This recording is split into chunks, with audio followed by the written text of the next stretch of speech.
या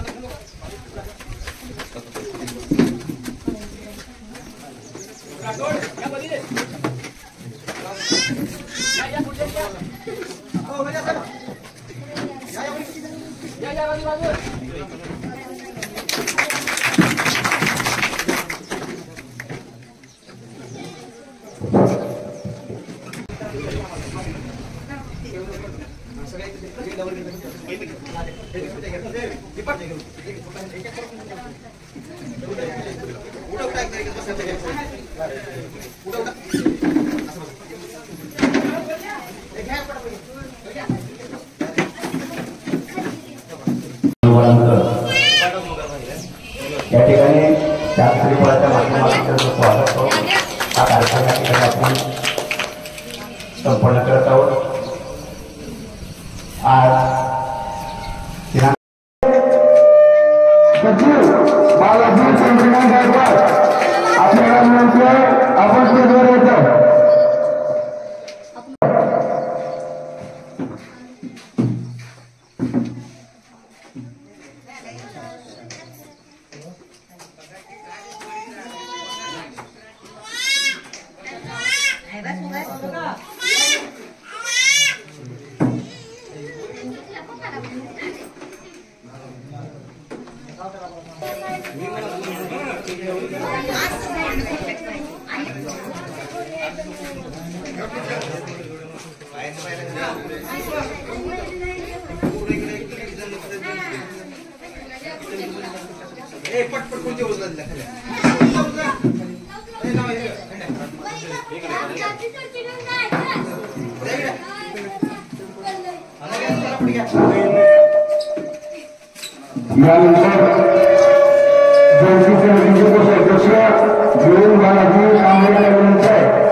आणि गेल्या बऱ्याच दिवसापासून त्यांच्या आमच्या संबंध आहेत। गेल्या 10 वर्षापासून त्या चळवळीमध्ये काम करत असतात। नंतरीबरोबर चळवळ करता ही काही सोपी गोष्ट नाही। तरी आता साहेब या ठिकाणी आलेले आहेत, त्यांना पुढे दुसऱ्या गावी जायचं आहे म्हणून आपल्याला कार्यक्रम घाईघाईमध्ये सुरुवात करावा लागला।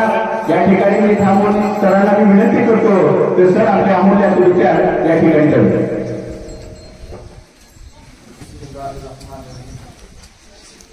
जगाला शांतीचा संदेश देणारे महामानव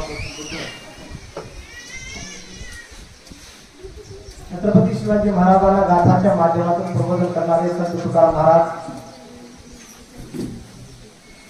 बहुजन प्रतिपादक छत्रपती शिवाजी महाराजांना रयतेचं राज्य निर्माण करण्यासाठी प्रयत्न करणारे माजी जिजाऊ, 12व्या शतकामध्ये अनुभव मठ स्थापन करणारे महात्मा बसवनाथ, वयाच्या 14 वर्षी 4 ग्रंथ लिहिणारे बुद्धभूषण नकशिके नायकाठे व संसारे 4 ग्रंथ लिहिणारे बहुजन प्रतिपादक कुरवाडी प्रशांत छत्रपती संभाजी महाराज, रयतेचं राज्य निर्माण करणारे छत्रपती शिवाजी महाराज व 395 क्रमांक संविधान लिहिणारे विश्वरत्न भारतरत्न डॉक्टर बाबासाहेब आंबेडकर व ज्यांची आपण आज जयंती साजरी करत आहोत असे लोकशाहीर साहित्यरत्न भारतरत्न अण्णाभाऊ साठे, ज्यांनी आपल्या विचारातून गुलामगिरीच्या चिखलात रुतून बसला काय यारावर, गुलामगिरीच्या चिखलात रुतून बसला काय यारावर अन्न झटकून निघ बाहेर हे बिनीवधा जग बदल घालून घा सांगून गेले मनभिभ्रा, सांगून गेले मनभिभ्रा हे विचार मांडणारे अनोख्या अण्णाभाऊ साठे त्यांच्या जयंतीनिमित्त आज करखेरी या गावामध्ये विचारपीठावर उपस्थित असणारे कार्यक्रमाचे अध्यक्ष माननीय देवदास पंडित शिंदे साहेब, सरपंच साहेब, त्याचबरोबर देवदास पंडित शिंदे यांच्या हस्ते ध्वजारोहण झाला व उपसरपंच कुसुम बालाजी गायकवाड, सुशीलकुमार चिमोरे यांचे मार्गदर्शक अजून ते आलेले नाहीत। त्याच्यानंतर मुन्शी फसीउद्दीन, उस्ताद रंजीरजी व माझे मोठे बंधू अथर सौदागर यांच्या जयंतीनिमित्त खास हैदराबादून सरपंच साहेब ते पाहण्यासाठी हैदराबादून या ठिकाणी आलेले आहेत।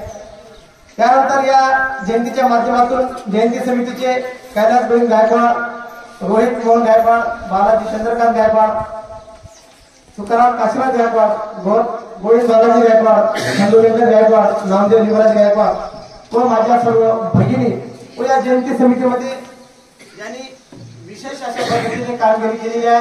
या गावातील सर्व बंधू भगिनींनो व लहान लहान विद्यार्थी बालका, आज आपल्या या करखिली गावामध्ये आपण लोकशाहीर अण्णाभाऊ साठे यांची जयंती मोठ्या उत्साहाने साजरी करत आहोत आणि दरवर्षी साजरी करतो। मी तर जवळपास जसं आमच्या साहेबांनी सांगितलं, जवळपास मी एक 10 वर्षापासून या करखिली गावामध्ये अण्णाभाऊ साठेच्या जयंतीनिमित्त विशेष उपजयंती आपण साजरी करत आहोत। आणि मी सांगताना असं सांगितलं, सुरुवातीला सांगू टाकतो की मी लोकशाहीर अण्णाभाऊ साठेंना 3दा भारतरत्न असं सांगितलं। जवळपास 10 ते 15 वर्षापासूनची मागणी आहे की ज्या अण्णाभाऊ साठेने 1.5 दिवसाचं शिक्षण घेतलेलं आहे, परंतु 1.5 दिवसाच्या शिक्षणाच्या नंतर देखील त्यांनी 35 कादंबऱ्या लिहिलेल्या आहेत, 3 मोठी नाटके लिहिलेली आहेत, छत्रपती शिवाजी महाराजांचा इतिहास रशियामध्ये जाऊन सांगितलेला आहे आणि या बहुजन समाजातील इतक्या मोठ्या व्यक्ती, ज्या व्यक्तीने आपल्या लेखणीतून, आपल्या भाषेतून, आपल्या विचारातून आणि आपल्या वागण्यातून समाजामध्ये एक मोठी क्रांती केलेली आहे, तर जगभरामध्ये जगाच्या 27 भाषांमध्ये अण्णाभाऊ साठेंचं साहित्य भाषांतरित झालेलं आहे। पण इतक्या मोठ्या व्यक्तींचं कर्तृत्व इतकं मोठं आहे आणि समाजांची फक्त एकच नाही, तरी देखील आतापर्यंत अण्णाभाऊ साठेंचं भारतरत्न म्हणून जाहीर झालेलं नाही। त्यासाठी शासन कधी का देईना, परंतु आमच्यासाठी आमचे महापुरुष हे आमच्यासाठी भारतरत्न आहेत, म्हणून मी सुरुवातीला म्हणलं लोकशाहीर भारतरत्न अण्णाभाऊ साठे। शासन आज देईल किंवा केव्हा देईल ते तुम्हाला सांगता येत नाही, परंतु आमचे महापुरुष आमच्यासाठी भारतरत्न आहेत, ज्यांनी भारतामध्ये असणाऱ्या 6600 जातींच्या लोकांना गुलामीतून बाहेर काढलेलं आहे, विचाराच्या माध्यमातून। मी तुम्हाला सुरुवातीला जे सांगितलं, गुलामगिरीच्या चिखलात तुमतून बसला काय यावत, अंग झटकून निघ बाहेर जे पिंडीवर धाव, जग बदल घालून निघा सांगून गेल्या मर्जीराव। म्हणजे लोकशाहीर अण्णाभाऊ साठेंनी समाजामध्ये ज्या प्रकारची गुलामी होती, म्हणजे समाजामध्ये त्या काळामध्ये जी व्यवस्था होती, कोणती व्यवस्था होती? या काळामध्ये वर्ण व्यवस्था होती। माणसाला माणूस म्हणून जगण्याचा अधिकार नव्हता, माणसाला जनावरांप्रमाणे वागणूक दिली जात होती या वर्ण व्यवस्थेच्या नावाखाली। म्हणजे त्या कालावधीमध्ये वर्ण व्यवस्थेच्या माध्यमातून आता आमचे बरेच लोक म्हणतात, व्याख्यानामध्ये सांगतात, काय सांगतात? अण्णाभाऊ साठेंना फक्त 1.5 दिवसाचं शिक्षण घेत आहे, अण्णाभाऊ साठेने फक्त 1.5 दिवसाचं शिक्षण घेतलेलं आहे। परंतु त्याच्या पुढे सांगायला पाहिजे की अण्णाभाऊ साठेंना 1.5 दिवसाचं शिक्षण काय घेता आलं, कोणती व्यवस्था होती, कोणत्या व्यवस्थेने अण्णाभाऊ साठेंना शिक्षण दिलं नाही, कोणत्या व्यवस्थेने अण्णाभाऊ साठेंना गुलाम केला, तर त्यावेळेस या देशामध्ये वर्ण व्यवस्था होती। वर्ण व्यवस्था म्हणजे ब्राह्मण, क्षत्रिय, वैश्य आणि शूद्र या प्रकारची वर्ण असते। म्हणजे सगळ्यात वरचं स्थान ब्राह्मणाला, त्याच्यानंतर वैश्य, त्याच्यानंतर क्षत्रिय आणि त्याच्यानंतर शूद्र, आणखी एक व्यवस्था आहे ते म्हणजे अतिशूद्र। ते साहित्यामध्ये कुठं कुठं आहे, कुठं नाही, म्हणजे 5 प्रकारची वर्ण व्यवस्था होती। अतिशूद्र तर त्याच्यामध्ये वर्ण व्यवस्थेमध्ये नव्हते। मग अशा प्रकारची भयानक व्यवस्था असल्यामुळे अण्णाभाऊ साठेंना खालच्या जातीचे, दलित जातीचे आहेत म्हणून त्यांना शिक्षणापासून अधिकार वंचित करण्यात आलं। खरं पाहिलं तर दलित शब्द हा संविधानिक शब्द नाही, त्याला डॉक्टर बाबासाहेब आंबेडकरांनी एससी म्हणजे शेड्यूल कास्ट हा शब्द दिलेला आहे। परंतु उदाहरणासाठी कधी सांगावं लागतं, तर अण्णाभाऊ साठेंनी इतकी मोठी क्रांती केली आणि अण्णाभाऊ साठेंचं नाव फक्त एका जातीपुरतं किंवा एका धर्मापुरतं हे कधीही मर्यादित नाही। कोणी सांगितलं की अण्णाभाऊ साठेने फक्त मातंग समाजासाठीच काम केलेलं आहे, त्यांचं जे साहित्य आहे ते फक्त मातंग समाजापुरतं आहे, हे अजिबात नाही। परंतु दुर्दैव झालेल्या समाजाचं मी नेहमी सांगत राहतो, आमच्या समाजाचा, बहुजन समाजाचा काय दुर्दैव झालेला आहे की अण्णाभाऊ साठे म्हणलं की फक्त मातंग जातीपुरतं मर्यादित झालेले। भरत गायकवाड सर, तुम्ही पत्रकार आहात, याची नोंद तुम्ही घ्यायला पाहिजे। अण्णाभाऊ साठे फक्त मातंग जातीपुरतं काम केलेलं नाही, अण्णाभाऊ साठे मातंगापुरते मर्यादित नाही, या देशातील असणाऱ्या 6600 जातींच्या लोकांना त्यांचं साहित्य आहे। मी एक मुस्लिम आहे, परंतु अण्णाभाऊ साठे जयंती म्हणलं तुम्ही आवर्जून उपस्थित आहात का? कारण माझ्यासाठी अण्णाभाऊ साठे माझे महापुरुष आहेत। या देशातील मुस्लिम समाजासाठी अण्णाभाऊ साठे यांचं साहित्य आहे। त्यांच्या साहित्यामुळे आमच्यामध्ये वैचारिक क्रांती झाली आणि आम्हाला कळालं की अण्णाभाऊ साठे आमचे आहेत। मात्र या व्यवस्थेने अण्णाभाऊ साठेंना मातंगापुरतं मर्यादित केलेलं आहे। डॉक्टर बाबासाहेब आंबेडकर म्हणले की फक्त महार जातीपुरतं मर्यादित केलेले आहेत, व्यवस्थेने केलेले आहेत, या ब्राह्मणी व्यवस्थेने केलेले आहेत। छत्रपती शिवाजी महाराज म्हणले की मराठा जातीपुरतं मर्यादित केलेले आहेत। लिंगायत धर्मपुरते म्हणले की महात्मा बसवला, महात्मा फुले म्हणले की फक्त ओबीसी पुरते मर्यादित केलेले आहेत। शहीद टिपू सुलतान अब्दुल म्हणले मुस्लिमापुरते मर्यादित केले आहेत। मोहम्मद पैगंबर सल्लल्लाहु अलैहि वसल्लम म्हणले फक्त मुस्लिमापुरते मर्यादित केले। तर त्यावेळेस मोहम्मद पैगंबर सल्लल्लाहु अलैहि वसल्लम सांगितले आहे समाजामध्ये स्त्रियांना समानतेची वागणूकचा संदेश मोहम्मद पैगंबर सल्लल्लाहु अलैहि वसल्लम दिलेला आहे। मग त्या सगळ्या महापुरुषांनी एका विचारधर्मामध्ये आणण्याचं काम केलेलं आहे आणि या महापुरुषांनी एकमेकाचे विचार समाजामध्ये आणण्याचं काम केलं। म्हणजे लोकशाही अण्णाभाऊ साठेंनी डॉक्टर बाबासाहेब आंबेडकरांचं जे संविधान आहे तर ते संविधान साहित्याच्या माध्यमातून प्रकट केलेलं आहे। त्यांचे गाथा आहेत, त्यांचे साहित्य आहे, त्यांचे काव्य आहे, त्यांची वाक्यरचना आहे। तर त्यांनी या व्यवस्थेच्या विरोधामध्ये वर्ण व्यवस्थेच्या विरोधामध्ये मोठं आंदोलन केलेलं आहे। आपण कसं सांगतो 15 ऑगस्ट 1947 ला आपला भारत देश स्वातंत्र्य झाला, मान्य आहे। परंतु 15 ऑगस्ट 1947 ला भारत देश स्वातंत्र्य झाल्याच्या नंतर दुसऱ्या दिवशी 16 ऑगस्ट 1947 ला मंत्रालयावर 25 ते 30 हजार कामगारांना अण्णाभाऊ साठेंनी एकत्रित केलं आणि त्या कामगारांना सोबत घेऊन या शासनाच्या विरोधामध्ये मोर्चा काढला आणि तिथं नारा दिला। काय नारा दिला? ये आजादी झूठी है, देश की जनता भूखी है। का फक्त मर्यादित लोकांना स्वातंत्र्य हवं आहे का? या देशातील असणाऱ्या सगळ्या जाती धर्मांच्या लोकांना स्वातंत्र्य पाहिजे। ये आजादी झूठी है, देश की जनता भूखी है हा नारा दिला आणि त्यावेळेस व्यवस्थेच्या विरोधामध्ये क्रांती करणारे लोकशाही अण्णाभाऊ साठे हे या संपूर्ण जगाला त्यांनी दाखवले की व्यवस्था देशामध्ये नेमकी काय आहे। ज्यावेळेस 1958 ला महाराष्ट्राचे अधिवेशन भरलं गेलं तर त्या महाडच्या अधिवेशनामध्ये अण्णाभाऊ साठेंनी आवर्जून सांगितलं की हे जग हे पृथ्वी एका शेषनागाच्या मस्तकावर तरलेली नसून हे जग हे पृथ्वी एका शेषनागाच्या मस्तकावर तरलेली नसून हे जग आणि हे पृथ्वी या देशातील दीन दलित तरुण कामगारांच्या, शेतकऱ्यांच्या, कष्टकऱ्यांच्या तळहातावर तरलेली आहे। या तरुणांना जागृत करण्याचं काम केलेलं आहे, प्रबोधनाच्या माध्यमातून जागृत करण्याचं काम केलेलं आहे। अण्णाभाऊ साठेंनी रशियामध्ये गेले आणि रशियामध्ये ज्यावेळेस त्यांना त्या सरकारने बोलवलं तर त्यावेळेस अण्णाभाऊ साठेंसोबत 7 ते 8 पदाधिकारी त्यांच्या सोबत होते, त्यांचे अनुयायी सोबत होते। मग त्यांना ज्यावेळेस त्या पत्रकारांनी विचारलं रशियामध्ये, तुम्ही रशियामध्ये आला, तुम्ही काय बनणार आहात? प्रशासन ते बनणार आहे, तुम्ही काय काय काय सांगितले बऱ्याच जणांनी। मग अण्णाभाऊ साठेंनी विचारलं की तुम्ही रशियामध्ये काय बनणार आहात? तर अण्णाभाऊ साठे त्यावेळेस सांगतात की रशियामध्ये असणारे जे फुटपाथ आहेत, जे गरिबीमध्ये जीवन जगणारे लोक आहेत, गरिबीचं जे पूर्ण जे मूळ उद्देश आहे तर त्या गरिबीचा असणार पूर्ण उद्देश त्या ठिकाणी बनणार। म्हणजे अण्णाभाऊ साठेंचे विचार पूर्णपर्यंत आहेत।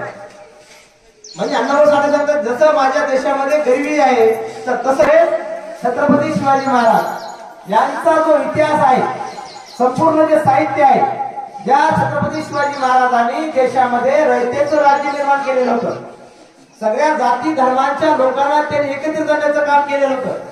म्हणून छत्रपती शिवाजी महाराजांना फुलवाडी भूषण, नागवंशीय, बहुजन प्रतिपादक छत्रपती शिवाजी महाराज म्हणजे रयतेचं राजा।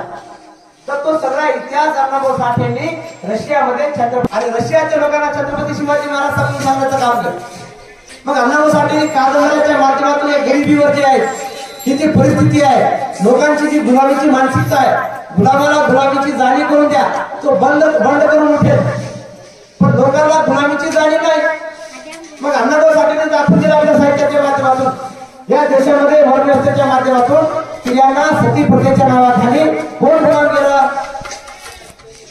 बालविवाहाच्या नावाखाली कोण गुलाम केलं, वर्णव्यवस्थेच्या नावाखाली स्त्री पुरुष असमानता कोण केलं, बालिकांच्या गुणाच्या माध्यमातून केल्या गेल्या आणि स्त्रियांना सगळ्यात महत्वाचं म्हणजे शिक्षणापासून जे वंचित ठेवण्यात आलं होतं तर त्या शिक्षणापासून वंचित ठेवल्यामुळे स्त्रियांना मानसिक गुलाम करण्याचं षडयंत्र या देशामध्ये वर्णव्यवस्थेच्या माध्यमातून मोठ्या प्रमाणामध्ये झालं।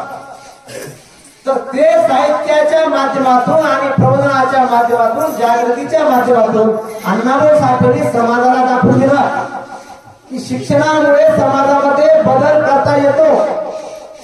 आज या ठिकाणी आपल्या ठिकाणी बरेच तरुण आहेत, लहान लहान बालक आहेत. आपण दरवर्षी अण्णाभाऊ साठेंची जयंती साजरी करतो, परंतु शिक्षणामध्ये आमचा समाज अजून पुढे ज्या प्रमाणामध्ये यायला पाहिजे त्या प्रमाणामध्ये आलेला आहे का?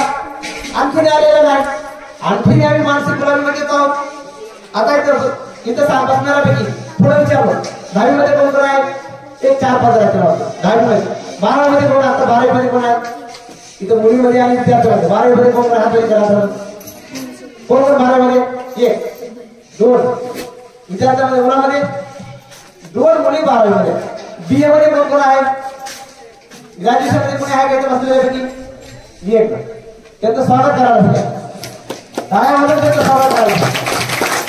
आता एवढा मोठा आपला समाज आहे आणि ग्रॅज्युएशन मध्ये फक्त 1 व्यक्ती आहे. मग दुसऱ्या समाजाला तिची गरज नाही का?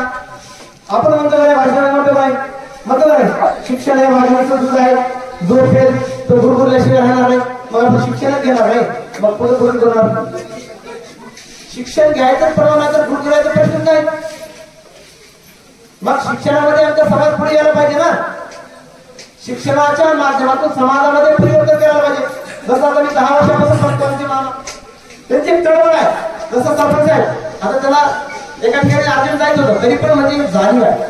ते समाजाबद्दल जाणीव असणारे लोक आहेत. या ठिकाणी आपण समजा डीजेच्या माध्यमातून जयंती केलो, इथं हजारो लोक जमते. पण या महापुरुषांवर काही सांगितलं का आमच्या नावाचा जय जयकार करा, आमच्या फोटोला हार घाला, आमच्या नावाचा जयघोष करा, असं कधी आम्हाला सांगितलं? असं कधी सांगितलं? कधी सांगितलं? हा एक आम्हाला सांगितलं. या गौतम बुद्धापासून अण्णाभाऊ साठेपर्यंत शिव शाहू फुले आंबेडकरांनी आम्हाला एक संदेश मात्र दिलेला आहे. तो संदेश काय आहे? आमच्या नावाचा जय जयकार करण्यापेक्षा आमचे राहिलेले अधुरे कार्य तुम्ही समाजाच्या तळागाळापर्यंत घेऊन. हा लिखित संदेश आहे बाळासाहेबांचा. हा लिखित संदेश आहे अण्णाभाऊ साठेंचा. हा लिखित संदेश आहे छत्रपती शिवाजी महाराजांचा, क्रांतीसूर्य महात्मा ज्योतिबा फुले. म्हणून तर महात्मा ज्योतिबा फुलेंनी सांगितलं होतं, विद्याविने मती केली, मतीविने नीती केली, नीतीविने गती केली, गतीविने नीती केली, नित्यविना शूद्र घातले, एवढे अनाथ एका अविद्येने केले. आमच्याकडे अविद्या आहे, शिक्षणाचं प्रमाण नाही. आणि त्यावेळेस महात्मा ज्योतिबा फुलेंनी गरिबीवर ग्रंथ लिहिला नाही. गरिबीवर ग्रंथ लिहिला नाही. ग्रंथ कशा लिहिला? त्यावेळेस महात्मा ज्योतिबा फुलेंनी ग्रंथ लिहिला तो गुलामगिरी, आमच्या मानसिक गुलामीवर लिहिला. महात्मा फुले म्हणले की गरिबी ही आमचा मूळ समस्या नाही. आमची समस्या काय? आमची समस्या, आमच्या समाजाची समस्या, आमच्या देशातील महिलांची, पुरुषांची, नागरिकांची समस्या मानसिक गुलामी आहे. आमच्या डोक्यामध्ये ही मानसिक गुलामी घातलेली आहे. आमच्या भगिनींच्या, महिलांच्या डोक्यामध्ये जी मानसिक गुलामी घातलेली आहे, तर ती मानसिक गुलामी आहे. म्हणून गुलामगिरीवर पहिला ग्रंथ क्रांतीसूर्य महात्मा ज्योतिबा फुलेंनी लिहिला. आणि त्या ग्रंथाचं अनुकरण लोकशाहीर अण्णाभाऊ साठेंनी आपल्या ग्रंथामध्ये केलं. गांधी महिला गावाकडे राहिली, माझा रशियाचा प्रवास, त्यांचे जेवढे नाटक आहेत, जेवढे साहित्य आहेत, जेवढ्या 35 कादंबरी आहेत, त्यांचे उपन्यास आहेत, त्यांचे नाटक आहेत, ते सगळं काढून बघा. अण्णाभाऊ साठेंचं जेवढं साहित्य आहे या व्यवस्थेच्या विरोधामध्ये आहे. व्यवस्थेच्या समर्थनामध्ये नाही, या व्यवस्थेच्या विरोधामध्ये आहे. आमच्या महिलांना जागृत करण्यासाठी त्यांचं आंदोलन आहे. आणि कधी पण सांगा आमच्या अण्णाभाऊ साठेंना 1.5 दिवसाचं शिक्षण मिळालं, त्याच्या पुढे मी मर्यादित राहणार का? अण्णाभाऊ साठेंना नाही, आज आम्हाला सवय द्यायची नाही, आज आम्हाला शिक्षणाच्या सवय द्यायची नाही. मग आमचा समाज शिक्षणामध्ये का पुढे येत नाही? जनजागृतीचे कार्यक्रमामध्ये का पुढे येत नाहीत? का अण्णाभाऊ साठेंच्या जयंतीमध्ये फक्त माझ्या समाजात राहतो? अण्णाभाऊ साठेंच्या समाजात जयंतीमध्ये सगळ्या जाती धर्मांचे लोक यायला पाहिजे. या देशातील असणारे 6,700 जातींचे लोक यायला पाहिजे. हिंद, दलित, कष्टकरी, शेतकरी, मराठा, कामगार, जेवढे साळी, माळी, तेली, मुस्लिम, धनगर, सगळ्यांनी अण्णाभाऊ साठेंच्या, बाबासाहेबांच्या जेवढे महापुरुषांचे आहेत, तर त्या सगळ्या महापुरुषांच्या जयंतीमध्ये आमचा सगळा समाज आवर्जून उपस्थित राहिले. हीच खरी आमच्या अण्णाभाऊ साठेंच्या जयंतीला आमचा खरा उद्देश, की आमचं जे त्यांना जे जयंतीचा सार्थक करायचा आहे, तर त्यांच्या जयंतीचं सार्थक झालं असं आपण सांगू शकतो. आपल्याला दरवर्षी जयंतीमध्ये फक्त त्यांच्या नावाचा जय जयकार करण्यापेक्षा त्यांच्या विचारांचा प्रचार आणि प्रचार करणे गरजेचं आहे. त्यांचे साहित्य वाटप करणे गरजेचं आहे. समाजामध्ये अण्णाभाऊ साठेंचं जे साहित्य आहे तर ते साहित्य समाजाच्या प्रत्येक व्यक्तीपर्यंत जाणे गरजेचं आहे. लहान लहान बालकांच्या डोक्यामध्ये जी गुलामी आहे, बालकांच्या डोक्यामध्ये जी अंधश्रद्धा आहे, ज्या चुकीच्या रूढी परंपरा आहेत, तर त्या चुकीच्या रूढी परंपरा अंधश्रद्धा काढण्याचं काम अण्णाभाऊ साठेंनी साहित्याच्या माध्यमातून केलेलं आहे. अण्णाभाऊ साठेवर जर सुद्धा 4 तास जरी बोललो आपण, मी दिवसभर जरी बोललो तरी त्यांचे शब्द कमी पडणार आहेत. इतकं मोठं साहित्य अण्णाभाऊ साठेंचं, इतकं मोठं क्रांतिकार्य अण्णाभाऊ साठेंचं. आज अण्णाभाऊ साठेंची अवस्था, त्यांची शेवटच्या क्षणी त्यांची काय अवस्था झाली, शेवटच्या क्षणामध्ये अण्णाभाऊ साठेंच्या परिवारांची अवस्था काय झाली तो इतिहास बघा. म्हणजे इतक्या मोठ्या व्यक्तीला देखील संघर्ष करावा लागला. आपण त्यांचा संदेश घेतो का? त्यांच्या नावाच्या विचारांचा आपण काही त्यांचे उद्देश घेतो का? अण्णाभाऊ साठेंनी कधी सांगितलंय आम्हाला डोक्यावर घेऊन नाचा, किंवा बाबासाहेबांना काही सांगितलं नाही आम्हाला डोक्यावर घेऊन नाचा. आमची जयंती डोक्यावर घेऊन साजरी करण्यापेक्षा आमची जयंती डोक्यामध्ये घ्या. आमचे उद्देश काय आहे, या देशातील व्यवस्था काय आहे, या देशातील शत्रू कोण आहे आणि या देशातील आपला मित्र कोण आहे, शत्रूची आणि मित्राची ओळख अण्णाभाऊ साठे साहित्याच्या माध्यमातून करून दिलेली आहे. बरोबर साहेब, विशेष करून या देशामध्ये अण्णाभाऊ साठेंच्या साहित्यामधून 27 भाषामध्ये त्यांचं जे भाषांतर झालं तर जगातील इतर देशांनी त्यांचं प्रबोधन घेतलेलं आहे. दुसऱ्या देशामध्ये त्यांचं प्रबोधन आहे, दुसऱ्या देशामध्ये त्यांचा इतिहास सांगितला जातो, त्यांचा इतिहास वाचला जातो. आपल्या देशामध्ये संपूर्ण भारतामध्ये त्यांच्या इतिहासाचा गाजावाजा व्हायला पाहिजे. तर खरी आपण अण्णाभाऊ साठेंची जयंती साजरी केली आणि त्यांच्या विचाराला आपण सलाम केला, हे या जयंतीच्या माध्यमातून साध्य सांगण्यासारखं बरंच आहे, बोलणाऱ्यांनी बरेच आहे. मला आणखी दुसऱ्या आंबेगाव या गावामध्ये तिथं पण माझी जयंती निमित्त माझं व्याख्यान आहे. त्याच्यानंतर आणखी दुसऱ्या म्हणजे आज 3 ठिकाणी माझं व्याख्यान आहे. तरी मला याला थोडा उशीर झाला आणि आदरणीय सरपंच साहेब, मंचावर असणारे सर्व आमचे बंधू, आमचे मामा, आमचे सर्व भगिनी आणि या गावातील असणाऱ्या या जयंतीचे संपूर्ण पदाधिकारी, अध्यक्ष, उपाध्यक्ष, कार्याध्यक्ष या सर्वांचं मी मनपूर्वक अभिनंदन करतो. त्यांना धन्यवाद देतो की त्यांनी आम्हाला बोलवलात, आमचा सत्कार केला, आमचा मान सन्मान केला आणि आमचे 4 शब्द ऐकून घेतला. त्याबद्दल मी सर्वांचे मनपूर्वक आभार व्यक्त करतो आणि धन्यवाद देतो. आणि पुन्हा एकदा